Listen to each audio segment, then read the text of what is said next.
தினமும் வளருமே. துர்காவின் தீப எண்ணெய்தான் அருளுமே வாழ்விலே நலம். நலமே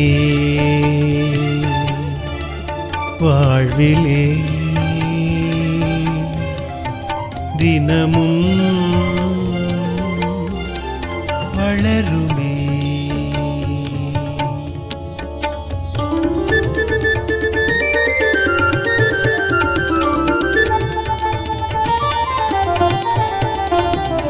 நிம்மதி தரும் நன்மைகள் பொங்கி வருமே. ஐஸ்வர்யம் தரும் தெய்வீக எண்ணெய் இதுவே. இன்னல் இல்லா இல்லம் ஆகும். நெஞ்சம் நிறை இன்பம் சேரும். இன்னல் இல்லா இல்லம் ஆகும். நெஞ்சம் நிறை இன்பம் சேரும். துர்காவின் தீப எண்ணெய் துன்பங்களை போக்கிடுமே. துர்காவின் தீப எண்ணெய் நன்மைகளை தந்திடுமே.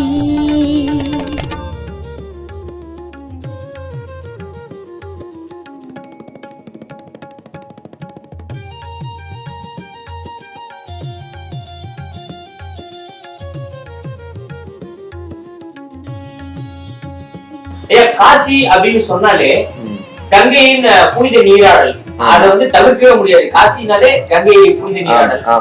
நீங்க வந்து இப்ப போயிருந்த டைம்ல வந்து கங்கையில வந்து புனித நீராடல் பண்ணிருக்கீங்க. அதோடைய மகிமையையும் அதோடைய அருமையும் நீங்க எங்கிட்ட சொல்லுவீங்க? நாங்க சாமி தரிசனம் பண்ணிட்டு கங்கை கரைக்கு வந்தோம். கங்கை கரைக்கு வந்த உடனே பார்த்தா அங்க நூற்றுக்கணக்கான படகுகள் இருந்தது. அந்த போட்லயே வந்து பேக்கேஜ் மாதிரி வச்சிருக்காங்க. இட்டு போயிட்டு எல்லா இடத்தையும் இட்டு போய் போட்லயே 22 24 காட்டு, மணிகர்ணா காட்டு, அனுமான் காட்டு, இந்த மாதிரி நிறைய இடங்க இருக்கு, படித்துறைகள். அந்த இடத்துல ஹரிச்சந்திரா காட்டும் இருந்தது. நாங்க போயிட்டு போட்ல போயிட்டு எல்லா இடத்தையும் இட்டு போய் ஒவ்வொரு இடமா சுத்தி காட்டினாங்க. அதுல வந்து பார்க்க வேண்டிய இடம். அதுல பணங்கள் வந்து இறந்து போனவங்களுடைய உடலை வந்து 24 மணி நேரம் எரிஞ்சுக்கிட்டே இருக்காங்க. மணிகர்ணா காட்டாண்ட, ஹரிச்சந்திரா காட்டாண்ட அப்படிதான் இருக்கு.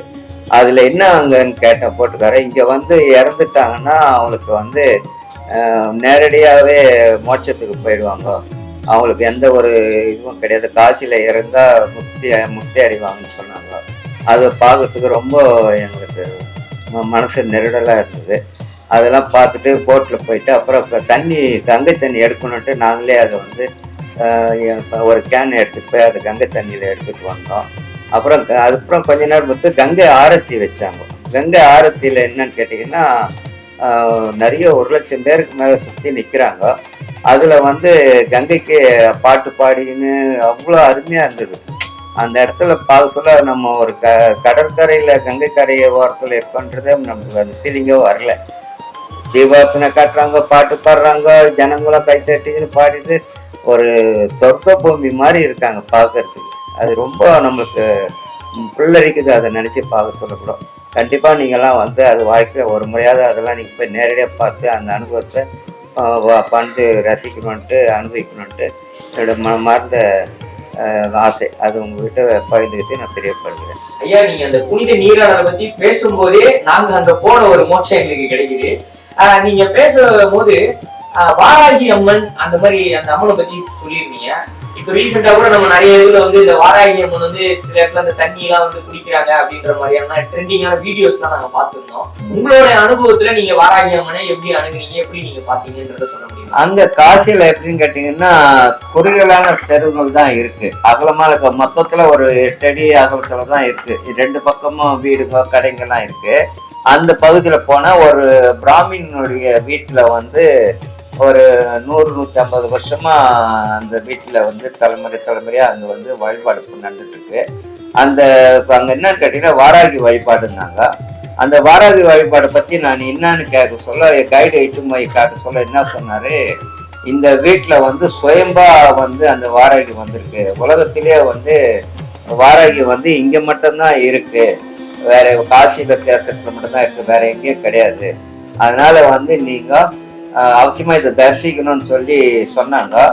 அதனால நாங்க என்ன பண்ணோம், அவங்களாண்ட பார்க்கறதுக்குன்னா ஒரு வீட்டு உள்ள போனா அவங்க வந்து கட்டணம் வாங்கிட்டு தான் வந்து அது தரிசனம் கொடுக்குறாங்க.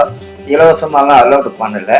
ஆனா மாடி மாதிரி இருக்கு, அந்த மாடி மேல போய் ஒரு தளத்துல இருந்து பாத்தீங்கன்னா ஒரு ஒரு பரண மாதிரி ஓட்ட மாதிரி வச்சிருக்காங்க. அது வழியா தான் கீழே குடிஞ்சு பார்க்க வேண்டியதா இருக்கு. அதுல என்ன கிட்ட தலை கிரீடமும் பாதமும் தெரியுது.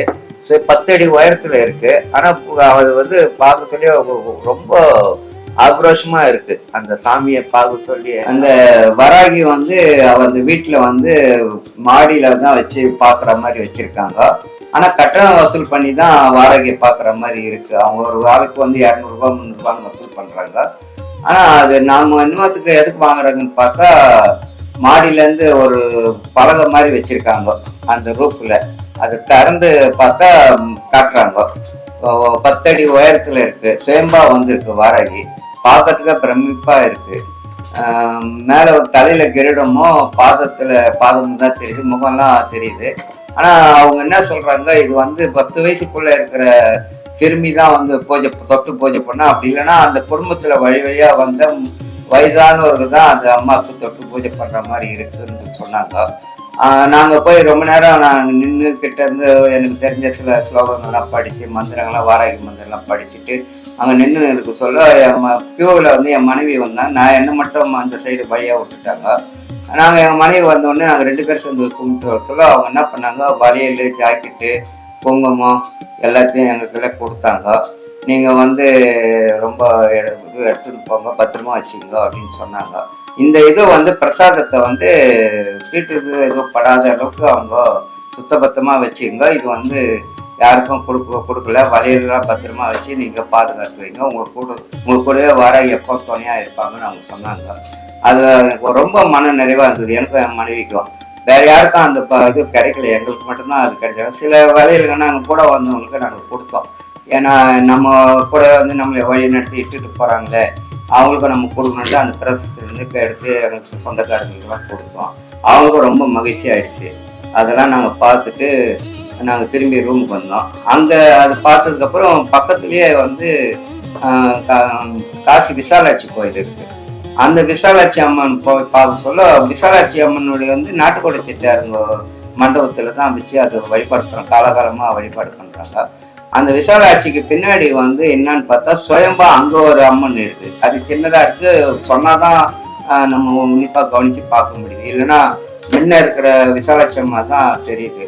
அங்கேயும் 2 நேரம் இருந்து தரிசனம் பண்ணிட்டு வந்தோம். அதுக்கப்புறம் அன்னபூரணி ஆண்ட சொல்ல ஏகப்பட்ட கூட்டம். அங்க வந்து அவ்வளோ அலங்காரம் அவ்வளோ அருமையா இருந்தது. பார்த்துட்டு வர சொல்ல அந்த அரிசியை வந்து நான் கேட்டேன், எங்களுக்கு வேண்டியப்பட்டவங்களாம் இருக்கிறாங்க, அன்னபூரணி அரிசி வந்து பிரசாதமா எனக்கு கொடுங்கன்னு நான் கேட்டேன். அவங்க வந்து யோசிச்சாரு அந்த இருக்கிற பூசாரி. நான் ரொம்ப கேட்டதுக்கு அவர் என்ன பண்ணாரு, ஒரு பொட்டலம் அப்படியே கட்டி கொடுத்தாரு. எப்படியோ ஒரு 1/2 கிலோ இருக்கும் அரிசி. நான் எல்லாம் மனதிலோட எடுத்துட்டு வந்து கூட வந்தவங்களுக்கெல்லாம் பிரித்து கொடுத்து, இங்கே எங்கள் பகுதிக்கு நாங்கள் வந்து சேர்ந்ததுக்கப்புறம் எல்லாருக்கும் எனக்கு தெரிஞ்ச நண்பர்களுக்கெல்லாம் எல்லாருக்கும் கொடுத்தேன். அது அன்னபூரணி சிலையும் கொடுத்தேன், இவங்ககிட்ட கங்கை தீர்த்தமும் வாங்கி கொடுத்தேன். எல்லாருக்கும் ரொம்ப சந்தோஷம். இந்த காலபைரவர் கோயில் போக சொல்லதான் ரொம்ப பிரமிப்பா இருக்கு அங்க. அப்படியே காலபைரவர் பத்தி சொல்லிருந்தீங்க. காலபைரவரை நம்ம வந்து சாமியா கும்பிட்டோம்னா அதோடைய பலன்கள், அந்த சாமியோட பலன்கள் என்ன அப்படின்றத சொன்னீங்கன்னா நம்ம மக்களுக்கு கொஞ்சம் தெளிவு முறை கிடைக்கும். இருந்தாலும் காசியை பத்தி என்ன காட்டிலாம் நிறைய பேருக்கு தெரியும். நான் ஏதோ எனக்கு தெரிஞ்சதை நான் படிச்ச அனுபவத்துல தான் உங்களுக்கு இது சொல்றேன். இதுல என்ன பிழைகள் இருந்தாலும் நீங்க மன்னிச்சிடுங்க. எனக்கு தெரிஞ்சதை தான் நான் அனுபவிச்சுட்டு போய் பார்த்துட்டு வந்தது தான் உங்ககிட்ட பகிர்ந்துக்கிறேன். காசி காலபைரவர்னாலே அந்த ஊருக்கு காவல் தெய்வமா இருக்கிறாரு. பைரவர் வந்து மொத்தம் 64 பைரவர் அங்க இருக்கிறதாக ஐதீகம். அந்த காசி காலபைரவர் அந்த போக சொல்ல நம்மளுக்கு பிடிச்ச தோஷங்கள்லாம் போகிறதுக்கு அவங்க என்ன பண்றாங்க, மயிலேறுகளை ஒரு நீட்டா மயிலேறுகளை வச்சு நம்மளுக்கு மந்திரம் பண்ணி நம்ம தலையில வந்து அடிக்கிறாங்க. அதுல தலையில தழுவி கொடுத்து மந்திரம்லாம் படிக்க சொல்ல தம்பதியா 2 பேர் நிக்க வச்சுதான் அதை பண்றாங்க. காரணம் கேட்டீங்கன்னா அவங்களுக்கு எப்பேற்பட்ட தோஷம் இருந்தாலும் காலபைரவர் சன்னிதானத்துல வந்தா அதெல்லாம் நிவர்த்தி ஆகும்ன்ற ஒரு நம்பிக்கை எல்லாருக்கும். அதுல நாங்களும் போய் கலந்துக்கணும். அவங்க என்ன பண்ணாங்க, காலபைரவர்ல கருப்பு கயிறு பாசக்கயிறுன்ட்டு சொல்லுவாங்க. அந்த கயிறை வந்து கருப்பு கயிறு கொடுத்தாங்க. அதெல்லாம் கையில கட்டிட்டு நீங்க இருந்தா உங்களுக்கு பாதுகாப்பா இருக்கும்னு சொல்லிட்டு காலபைரவரை பார்த்துட்டு அவங்கள ரொம்ப ஒவ்வொரு இடமும் காசியில போட்டி போட்டு செய்யறாங்க அந்த பூஜைகள்லாம். நம்ம ஊர்ல அது மாதிரி எல்லாம் பார்க்கவே முடியல. கடவுள் பக்தி அங்க ஜாஸ்தி, மக்களுக்கு வந்து ரொம்ப நிறைவா இருக்கு. அங்க போயிட்டு வந்தாலே திரும்பி நம்ம எப்போ இன்னொரு தரம் போய் பார்ப்போன்ற ஒரு அவ்வளோ ஒரு ஆர்வமா இருக்கு. ஏதோ எனக்கு திடீர்னு ஒரு வாய்ப்பு கிடைச்சது.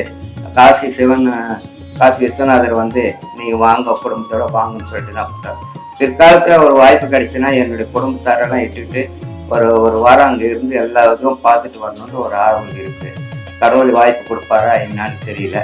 எனக்கு இது வந்து உங்ககிட்ட பகிர்ந்துட்டு ரொம்ப சந்தோஷப்படுறேன்.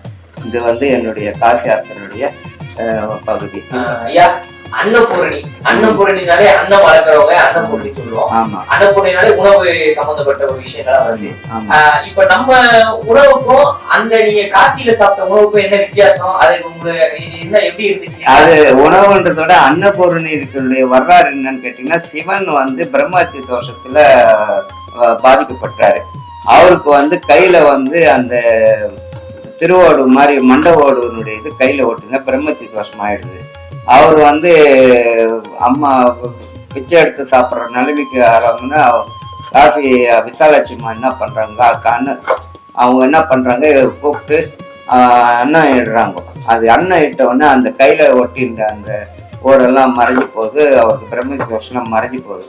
எனவே அங்க வந்து அந்த அரிசி அன்னதானத்தை சாப்பாடு எல்லாம் அரிசி எடுத்துட்டு வந்து நம்ம வீட்டுக்கு எடுத்துட்டு வந்து நம்மளுக்கு பிடிச்ச கஷ்டங்கள் எல்லாம் விலகிடும்ன்றது ஒரு ஐதீகம். அதனால நான் ரொம்ப விரும்பி கேட்டேன், எனக்கு அரிசி கொடுங்க, எனக்கு தெரிஞ்சவங்க எல்லாம் ரொம்ப வேண்டி சொல்லி அனுப்பிச்சாங்க அப்படின்னு கேட்டு நான் கேட்ட உடனே அவருக்கு கொஞ்சம் யோசிச்சுட்டு தான் கொடுத்தாரு. ஆனா 6 கிலோ அளவுக்கு கொடுத்தாரு அரிசி. அந்த அரிசியை எடுத்துட்டு வந்து எனக்கு இங்க பகுதிக்கு வந்து எல்லாருக்கும் கொடுத்தேன். நானும் கொடுத்தேன், என் கூட வந்தவங்களுக்கு கொடுத்தேன், அன்னபூர்ணி சிலையும் வாங்கி கொடுத்தேன் எல்லாருக்கும். ரொம்ப மன நிறைவான பயணமா இருந்தது. ஒன்றுக்கு ஒன்று ஒரு கோயிலுக்கும் ஒரு அனுபவம் அந்த காசியில இருந்தது. இன்னும் ஒரு வாரம் கூட இருந்தால் அவ்வளோ இடம் பார்க்க வேண்டிய இடங்கள் இருக்கு. ஆனால் நான் வந்து எங்களுக்கு 4 டிக்கெட் ரிட்டர்ன் டிக்கெட் போட்டதுனால ஒரு குறிப்பிட்ட நாள் நான் 4 நாள்லயே திரும்பி வேண்டிய சூழ்நிலை ஆகிப்போச்சு. அது வரைக்கும் பார்த்துட்டு அங்கேருந்து நாங்கள் வந்து இதுக்கு போக வேண்டிய சூழ்நிலை ஆகிப்போச்சு, அயோத்தியாவுக்கு. அதனால அயோத்தியா பற்றியும் நான் சொல்ல உங்கள்கிட்ட கேட்பாங்க. ஐயா, காசியோடைய அனுபவங்களை என்கிட்ட சொன்னீங்க. அது இல்லாம நடுவில் நீங்க ஒண்ணு சொன்னீங்க, எனக்கு தெரிஞ்சதுதான் நான் சொல்றேன் அப்படின்ற மாதிரியான ஒரு விஷயம் சொன்னீங்க. இல்ல இங்க இருக்கிறவங்களுக்கு அதுமே நிறைய விஷயங்கள் தெரியாது. இது மூலயமா நிறைய பேர், உங்க மூலயமா நிறைய பேர் தெரிஞ்சுக்கிறாங்க, சுவாமிகள் மூலயமா. சோ ரொம்ப நன்றி என்கிட்ட காசியை பத்தி நீங்க பகிர்ந்து. ரொம்ப நன்றிங்க, வாய்ப்பு கிடைச்சதுக்கு ரொம்ப நன்றி.